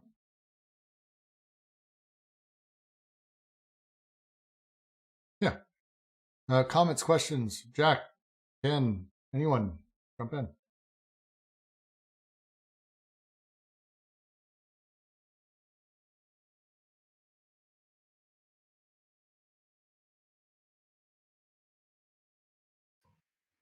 So well, it sounds like we got a young thing coming up. I tagged Webcam Parrot here because this is something he's always interested in, or at least when I've engaged with him, something he's interested in. But right, it's to get away from phonocentrism, and I think you have that here in this section because it looks like what they're getting at is the relationship between not necessarily speaking and writing, but voice and graph, right? Or vocalization and the grapheme, or I guess I should say the phoneme and the grapheme more so, right? The unit of speech versus the unit of here being marking. It's not even writing in the way we're used to it. Yeah, it's if we want to go into the Yelmsleby side of things, which I think isn't far from this, we're talking about almost pure expression, maybe even pure purport, just the element of the thing that is so ingrained and recorded directly. The women going through it maybe don't even need to be told what it means, because the experience of having something carved or tattooed into you in this time is such a deeply symbolic gesture in and of itself that the experience of doing it, the way it's recorded, and all of that is something that keeps within you. That you don't lose that. As someone who has a ton of tattoos, and we'll be getting more, there is a unique feeling. It's an addictive feeling of getting one. I don't have any tribal tattoos now, but it's really interesting stuff. Well, and here it's not really this, and I only make this point because of like Lacan, right? But it's not even necessarily the symbolic here, right? It's actual distribution. So the socius, because what they're making primary here is inscription, as opposed to circulation, right? Because they want to, what makes circulation happen is going to be inscripting, right? And what makes inscripting possible is debt relations and that, yeah, because we're talking about the socius. And so what they're getting at here too, to your point, is that with these tattoos, and it's not just tattoos, right? I mean, there's also, like, we're talking about cruelty, there's scarring in that happening as well. But with these markings of bodies and whatever capacity they take place, we're talking about how, going back to the way flows are circulating and that, we're talking about how affiliation and alliance work, not only to distribute Newman in that, right? Not only to distribute intensities, but in the way that it falls back on these connections for social machines here. Yes. Well, scarification is a good example, and I think the change over time, a really easy example, a buddy of mine who does MMA, he's got a few scarification, they're wild, and it's like one of the grossest things I've seen someone go through. One of them got infected. But I'll tell you, every time someone sees one, first thing they ask is, what does it mean? And he can answer. They mean things, the symbols he's got. I think here they would almost say, if you were to find a woman of these tribes that they had this done to them, and you asked, oh, what does that mean? They would be confused by the question. Because it speaks for itself. It's a really interesting way. Now, but I do want to get into sight here. Because it's the other half of this, because we're talking about now the etch in the body and the element of it happening to the person, to the woman or whatever, but it's not done in a vacuum. These are ceremonial, this watching and seeing and having these moments agreed upon. Let's talk through the next paragraph, which gets into this, and it's into Clastres, which is great.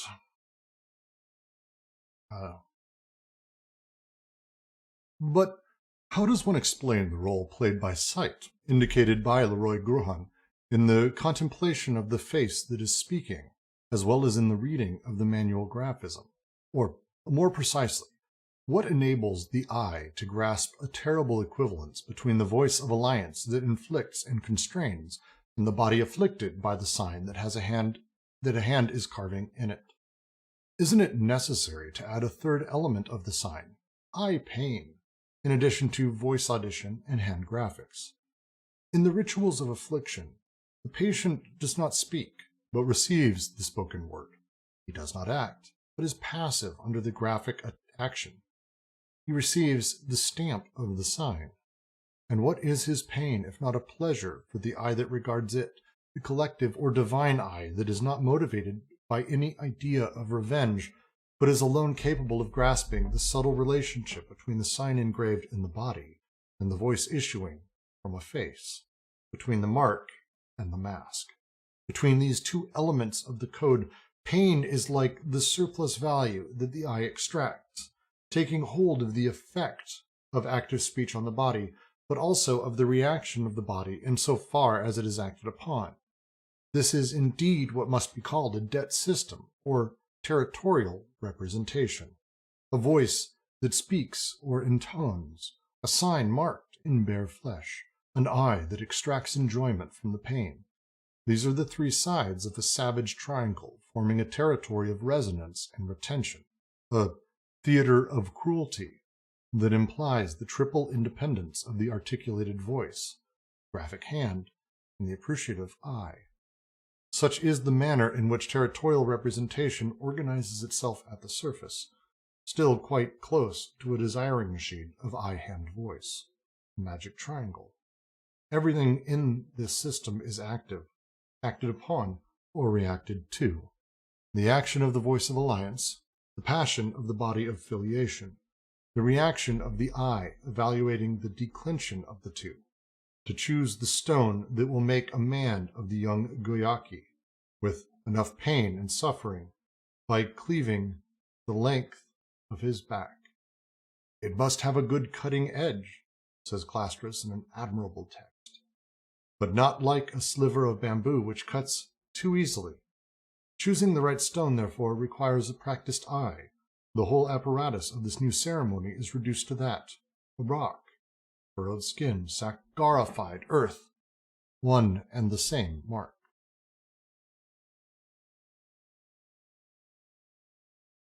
It's a goddamn good paragraph.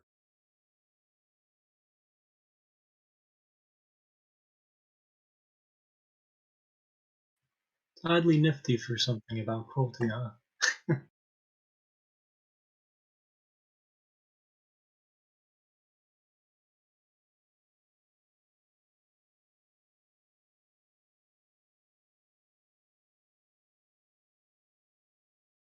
When we talk about a lot of these socius and how they produce and how they work and how they they create, how signs work in them, how they circulate signs, how they circulate debts, how they play with all of these things, the machines underneath them, the ways that just as different types of production are created, with capital or socialism or anything, we start thinking through how desire is produced, and then how people are produced, and then how representation is produced, and how these things are modified. It is really important to remember that this is the type of thing they're talking about. The elements of the sign here in the primitive socius, the three parts to it, the carving of the actual element itself, the hand graphics, the voice audition that is spoken as it happens, and then the eye pain. And each of these is its own machine that is creating within this social machine. Earlier someone asked, what is social machine in this context? This is the social machine. This is what these things are. I'm going to read, Jack posted a great quote. I'm just going to read. Asked of Guattari, what do you mean by desire? For Gilles Deleuze and me, desire is everything that exists before the opposition between subject and object, before representation and production. It's everything whereby the world and effects constitute us outside of ourselves, in spite of ourselves. It's everything that overflows from us. That's why we define it as flow. Within this context, we were led to forge a new notion in order to specify in what way this kind of desire is not some sort of undifferentiated magma, and thereby dangerous, suspicious, or incestuous. So we speak of machines, of desiring machines, in order to indicate that there is as yet no question here of structure, that is, of any subjective position, objective redundancy, or coordinates of reference. Machines arrange and connect flows.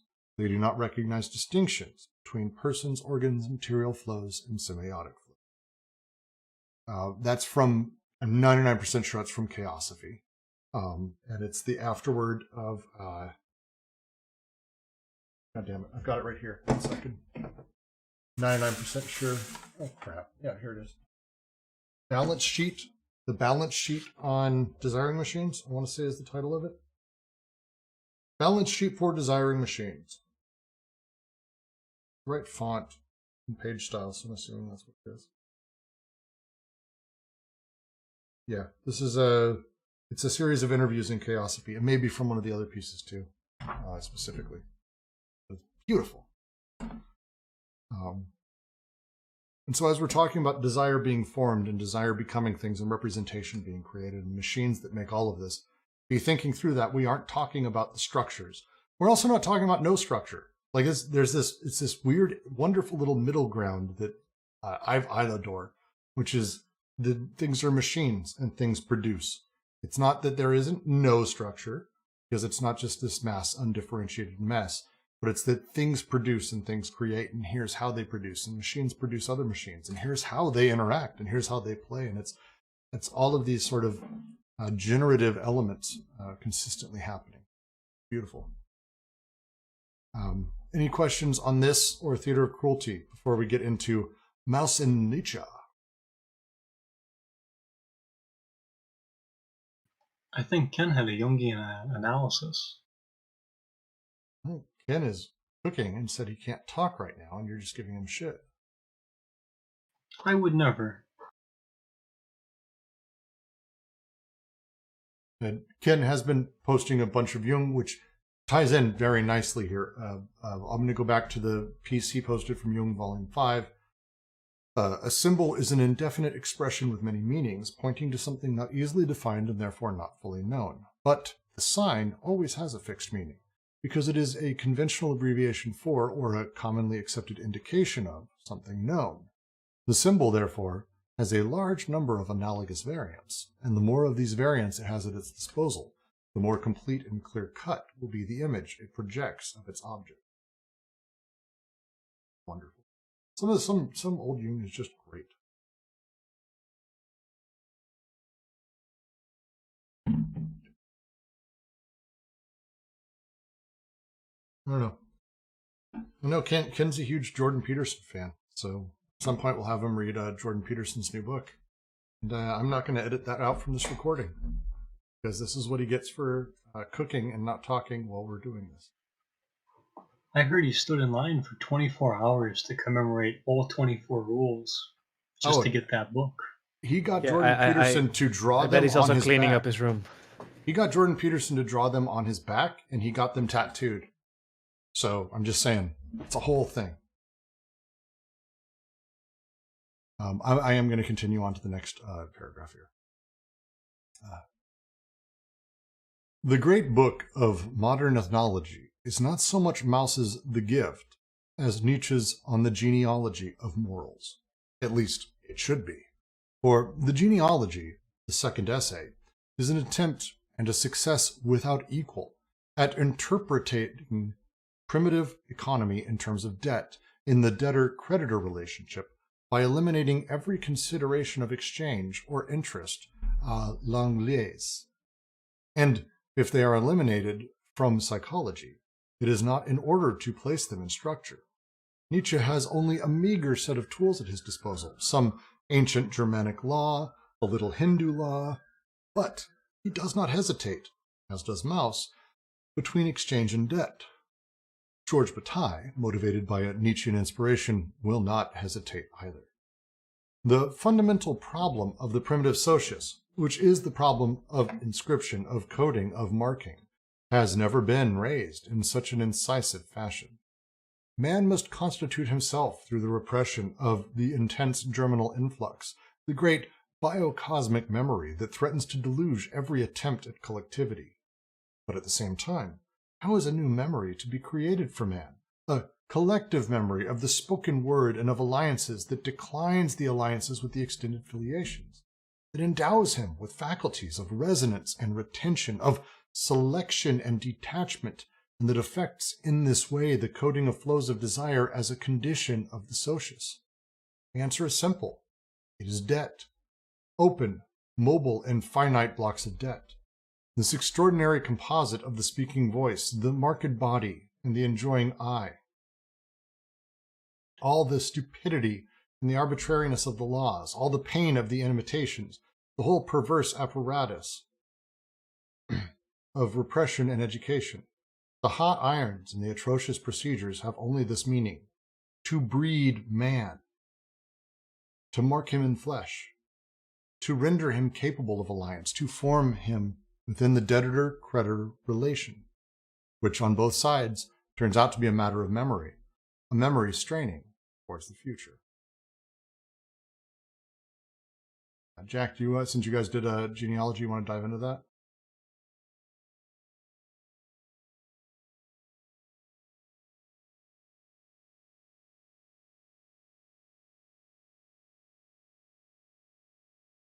No? All right. Jack is gone already. Oh, Jack left. That's okay. Would anyone like to do that? Because we're going to be closing out here pretty quickly, because as we move into the next section, we're gonna try to finish We're gonna try to finish this. I think we can finish this today. Short version here. We'll give it a try. George Bataille's worth reading, by the way. Accursed Share, 100%. We've done a few readings. We're going to continue to do Bataille on occasion. Nietzsche, we did Genealogy of Morals last week. The understanding of things at a base level is that man is, from Genealogy of Morals, man is basically created, we can say mostly free, but is placed into a system of credit debt at the base level. Mobile, finite blocks of debt are the things that allow a person to be placed into this world. And it's being done, and I'm just going to say it clearly at the end here, because it's from will to power. It's to breed man, to mark him in his flesh, to render him capable of alliance, and form him within the debtor-creditor relation. It's all a matter of memory. It's a really phenomenal way to end the paragraph, and explains it, I think, pretty nicely. Any questions on that before I move to the next paragraph? Is it making sense to people generally?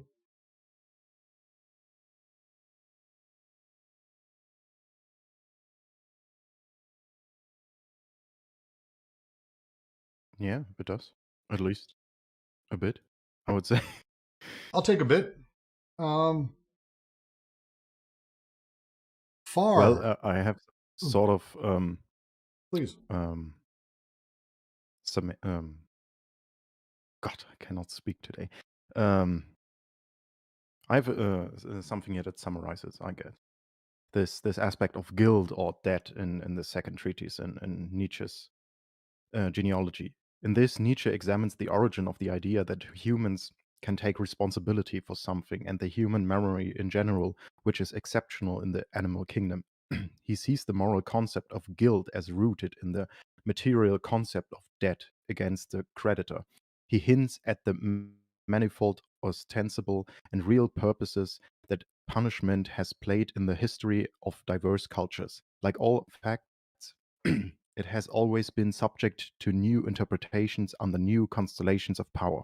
According to Nietzsche, the bad conscience has its origin in the civilization of man who, under the pressure of living in an organized society, directs his aggressive drive inwards and against himself.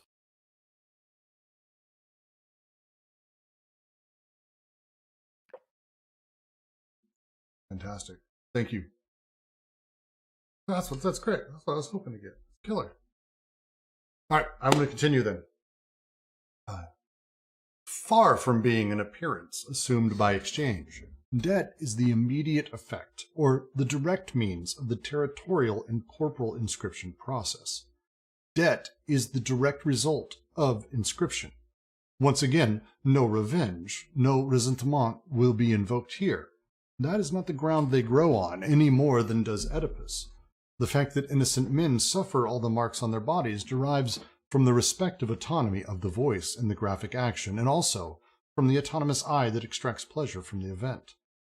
It is not because everyone is suspected in advance of being a future bad debtor. The contrary would be closer to the truth.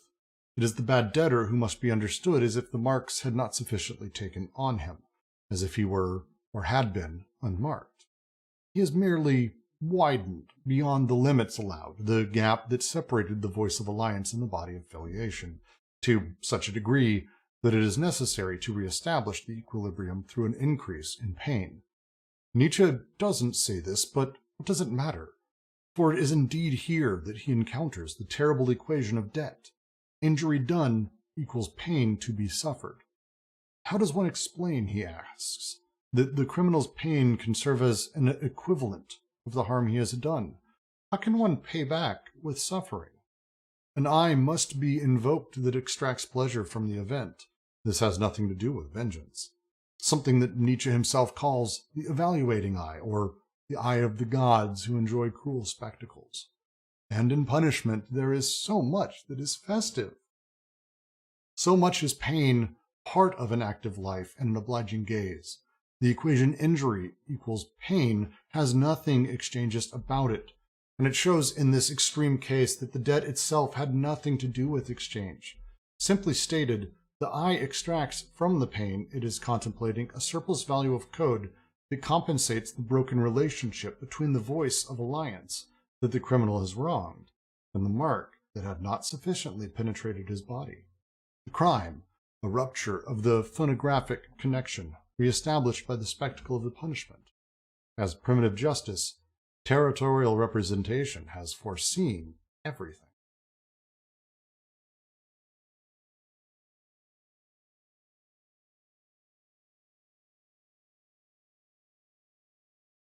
First time through, I had trouble understanding this paragraph. I don't have as much trouble anymore because I've now read this. I've read this a handful of times now with some people far smarter than me. But this was a tough one because we're now talking about the way that, say, the criminal justice system is organized, and we think through our version of it. And it's a very fair point Nietzsche brings up. In what way can we pay for something with suffering? Someone creates a Ponzi scheme, steals millions of dollars. How many years in prison is that worth? How can that work? Can it go the other way? Can I spend 3 years in prison and you give me $5 million? The answer is sort of, actually, which is hilarious, but it's not really how it operates. It's a debt position instead. We start from that place. The I has to be invoked with it. Someone watching, someone seeing, someone taking part. It's not a vengeance play ultimately, as much as we may ascribe to that. The pain is part of an active life and an obliging gaze. Just love that line. That you need the people to see it. Everyone has to see it. Everyone has to know this is what happens when you do that. This is why you don't do this thing. And this is why everyone makes the agreement early on in primitive by everyone being marked. Other societies it changes, as we'll talk about soon. But the idea of debt, this primitive justice, this territorial representation, foresaw all of this.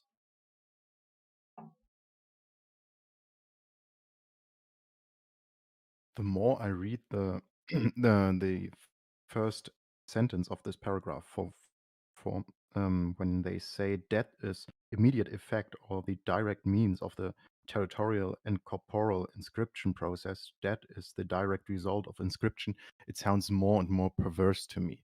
Like there is this debt you incorporate after you are signed or marked by this social machine, so to speak. You become repressed in this sense, but still the debt is invoked in you that you have to constantly then pay back for this because you were inscribed with this signifying notion of a law or of a social structure that you own now something, even though you didn't ask for it.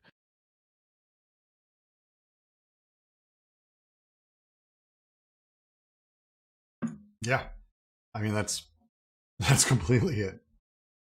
And it does have a distinctly perverse angle to the whole thing. Ken posting Adam and Eve is yeah, it's the original Smen. I like that.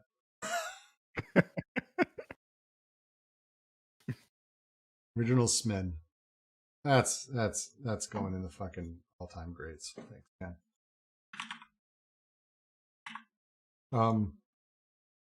I will continue to the next paragraph because we're almost done. This is it.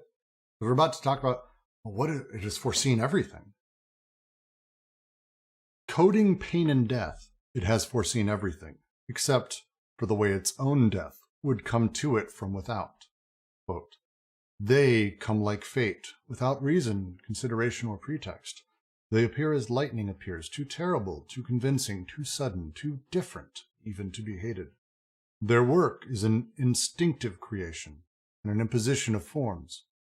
They are the most involuntary, unconscious artists there are. Wherever they appear, something new arises, a ruling structure that lives, in which parts and functions are delimited and coordinated, in which nothing whatever finds a place that has not first been assigned a meaning in relation to the whole. They do not know what guilt, responsibility, or consideration are, these born organizers. They exemplify that terrible artist's egoism that has the look of bronze and knows itself justified to all eternity in its work, like a mother in her child. It is not in them that the bad conscience developed, that goes without saying, but it would not have developed if not a tremendous quantity of freedom had not been expelled from the world, or at least from the visible world, and made as it were latent under their hammer blows and artists' violence. End quote. It is here that Nietzsche speaks of a break, a rupture, a leap. Who are these beings, they who come like fate? Or some pack of blond beasts of prey, a conqueror and master race which, organized for war and with the ability to organize, unhesitatingly lays its terrible claws upon a populace, perhaps tremendously superior numbers, but still formless. End quote. Even the most ancient African myths speak to us of these blond men. They are the founders, the state. Nietzsche will come to establish the existence of other breaks, those of the Greek city-state, Christianity, democratic and bourgeois humanism, industrial society, capitalism, and socialism. But it could be that all these, in various ways, presuppose this first great hiatus, although they all claim to repel and to fill it. It could be that spiritual or temporal, tyrannical or democratic, capitalist or socialist, there has never been but a single state, the state as dog that speaks with flaming roars. And Nietzsche suggests how this new socius proceeds, a terror without precedent, in comparison with which the ancient system of cruelty, the forms of primitive regimentation and punishment are nothing, a concerted destruction of all the primitive codings, or worse yet, their derisory preservation, their reduction to the condition of secondary parts of this new machine, and the new apparatus of repression, all that constituted the essential element of the primitive inscription machine. The blocks of mobile, open, finite debts, the parcels of destiny, finds itself taken into an immense machinery that renders the debt infinite, and no longer forms anything but one and the same crushing fate. The aim now is to preclude, pessimistically, once and for all, the prospect of a final discharge. The aim now is to make the glance recoil disconsolately from an iron impossibility. The earth becomes a madhouse.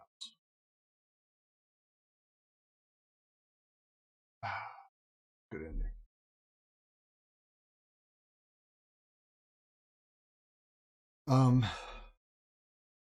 We'll be answering questions you might have on this final paragraph, which I no doubt have a few, in the next two socii completely. We're moving through the despotic, and then the Urstadt comes shortly thereafter.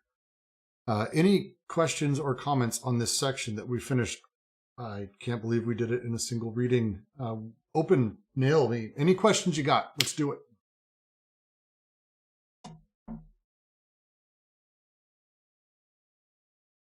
Maybe to have an overview on this, it almost sounds like that Nietzsche here is saying by, and also Deleuze and Guattari then, that these codings of pain and death always come from the outside or from without. So these are never evolutionary contingent operations, so to speak, or evolutions in this sense. But these are, as further down on the page written, these are breaks, like the Greek city-state, Christianity, democratic and bourgeois humanism, industrial society, capitalism, and socialism. These are all breaks, some sort of revolutions, but not revolutions from inside, but from outside. They are violent. They are not continuous and harmonious, but they come from the outside with violence and overthrow and persisting order. But yet still they have the same structure to them, that they impose an absolute order to everything else and decode these all flows by it and reintegrate them in their narrative, in their mythos, so to speak. And make the debt infinite, as we'll talk about the despotic machine does next week.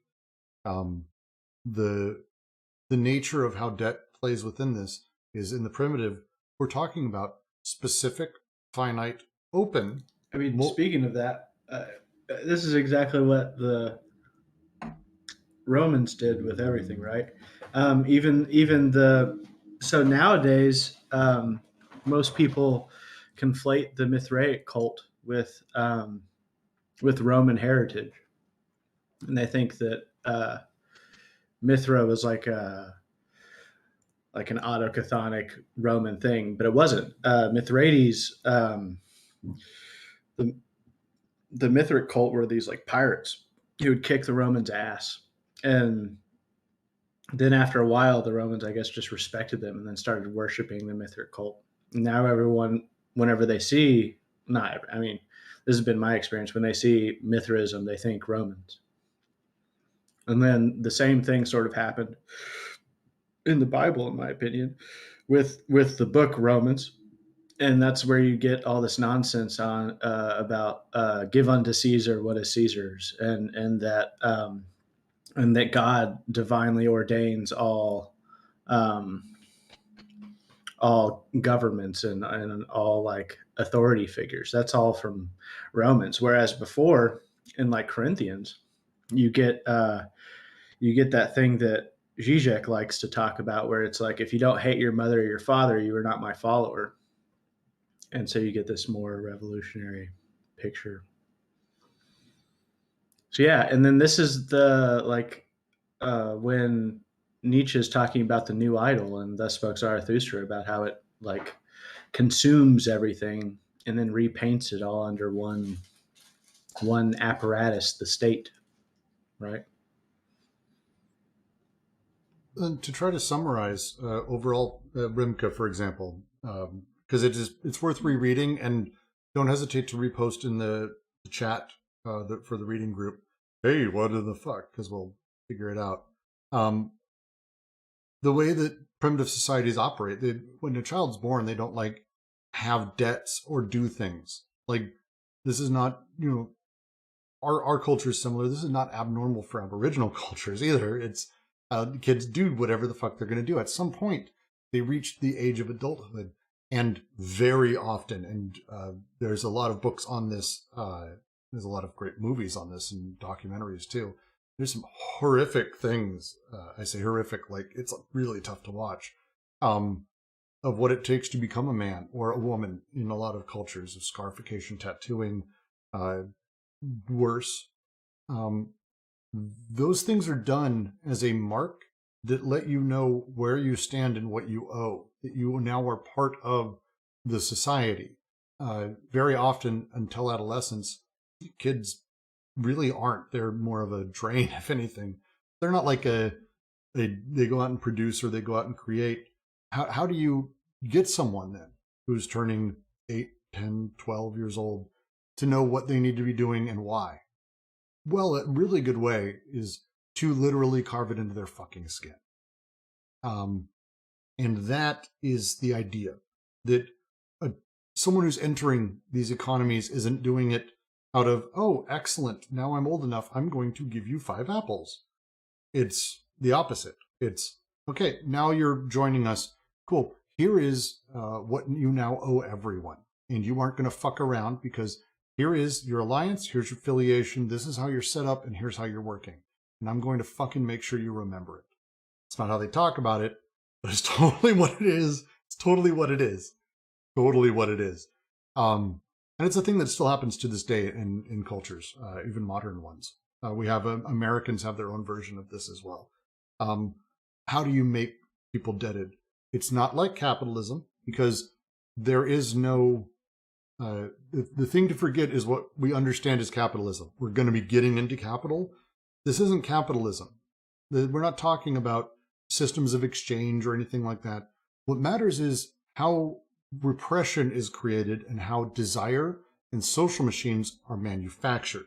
How production happens on a conscious and an organization level. In the same way that our body without organs organizes our desire, which is a productive process, how does the socius organize the production of the subjects or the social machines? Well, it starts with, the first thing it fucking starts with is, you owe everything. You owe a bunch of shit, and here's how. And it's carved in.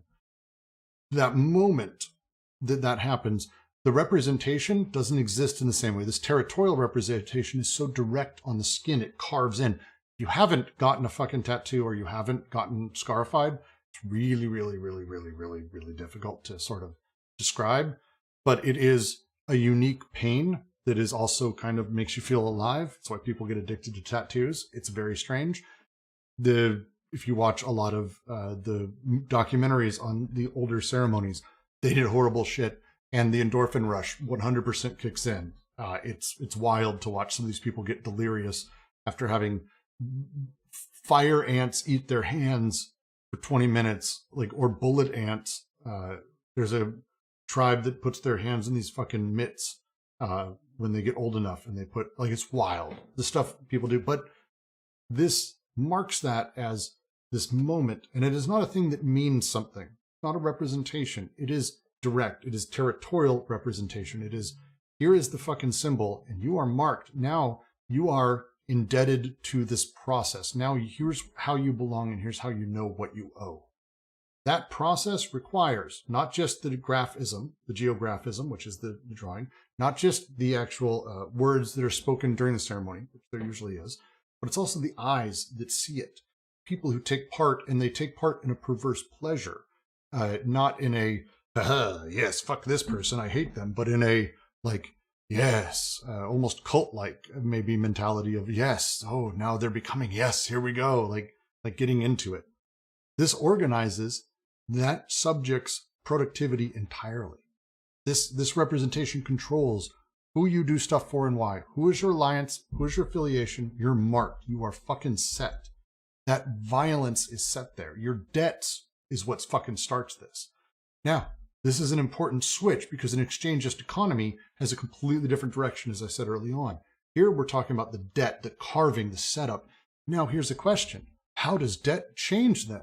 Because if exchangeism's the way, well, we've learned to do better exchange over time, and here's how that's set up. It's like, no, take a break. Fuck exchangeism. If debt is really how things work, how did debt shift over time? And in the despotic machine, we're going to start talking about how debt becomes infinite. Because debt is not infinite in this territorial. It is very explicitly, they say, that it is blocks of mobile, open, and finite debts. They're knowable, they're direct, they are directly connected to my desiring machines. They organize my desires. They place these things in the places they place them. But that goes away because there's a much larger machinery suddenly, and I'm disconnected from it. The postcard's question, what changed, is literally the next three sections. Like, this is literally the question. How did we get from this where we have no economy and no power systems, and I am having my desires organized directly by inscriptions on my body, my full body, all the way to this weird fucked up representation of Oedipus, which doesn't deal with my desires at all and instead traps them and fucks with them. That's a shift. Well, it's not something that happened accidentally. It's contingent, but it's also not something that's, just, evolved over time. It's pieces here, pieces there that drop and build and come back together. And so it's going to be a journey, but this is kind of that first step. I hope that was a decent explanation of this section.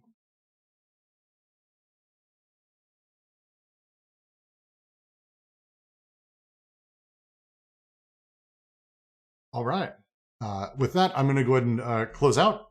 Thank all of you for joining us on this. Next week, we'll be moving on to the Barbarian Despotic Machine. About 2 to 3 weeks from now, I will be doing my best to keep this up. I'm moving in 3 weeks. So as I get closer to that, I'll be letting you know if we'll maybe be taking a day off or if I'm going to be able to keep doing it, or if someone else is going to lead, which is not something I want at all. So with any luck, I'll be able to do it. But thank all of you for joining, and I look forward to it all next